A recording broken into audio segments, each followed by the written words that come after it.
the next functional group that has sulfur with 6 covalent bonds is one that you're familiar with already, and that is the alkyl sulfonic acid. So we have an alkyl group.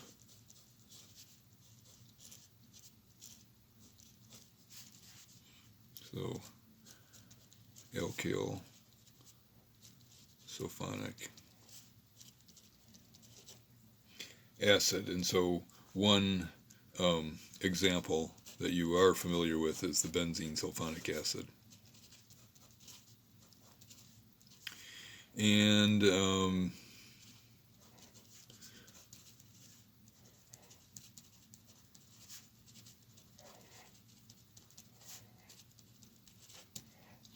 so the sulfonic acid is used as a first step towards making a phenol. Another use for it would be a blocking group that we put it on and then take it back off again. And sulfonic acids are starting points for making sulfur drugs, and we're going to be talking about sulfur drugs, antibacterial drugs, in the near future here, and this is a starting material for in the synthesis of those sulfur drugs. Turns out that the conjugate base of a sulfonic acid would be a sulfon. Instead of, remember what you do to come up with the name of a conjugate base, an ic acid becomes an what? 8. And so its conjugate base is going to be a sulfonate, and so instead of an alkyl sulfonic acid, it'll be an alkyl sulfonate. And these compounds are dish detergents. So you have a great big long chain. This is a carbon chain, maybe 16, 18, 20, 22 carbons long, and at the end of it we have this ionic group, which is we deprotonate and we have the conjugate base. So this is an alkyl sulfonate.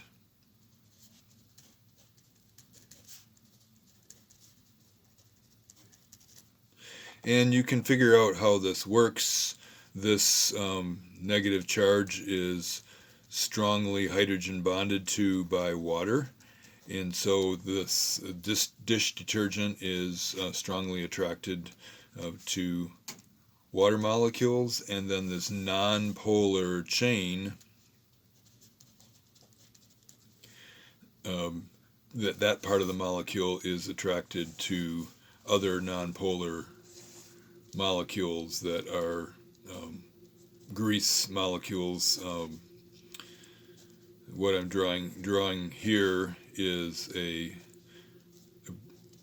little cartoon of a triglyceride, and so this is a fat or oil molecule, and so this nonpolar part is attracted strongly to the nonpolar chains of a fat or oil, and then the ionic part is attracted to water, so it pulls the grease off of your plate into the water. So alkyl sulfonates are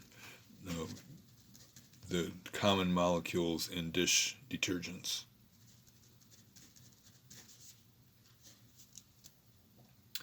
So this is an alkyl sulfonate, and then the compound that you first learned about when you were learning about sulfur compounds in Gen Chem, or you were learning not about sulfur compounds, you were learning about acids, strong acids, is sulfuric acid. So here, this is an example of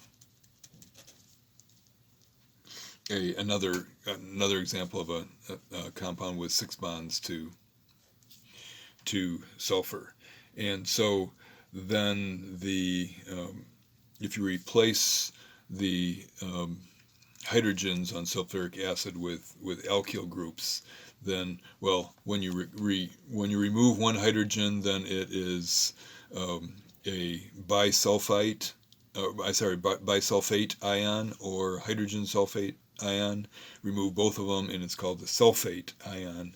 And if you remove both hydrogens and replace them with some sort of alkyl chain, then this is a alkyl sulfate.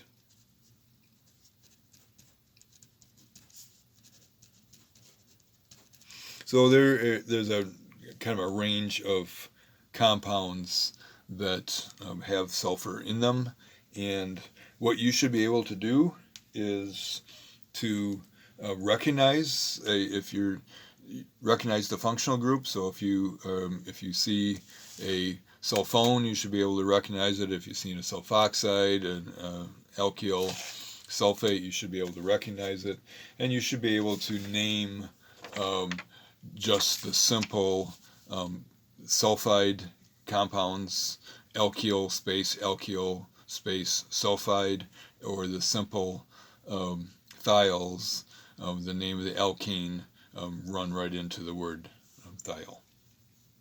That gives you a little bit of background, and occasionally you run into sulfur compounds, and this gives you some background for that.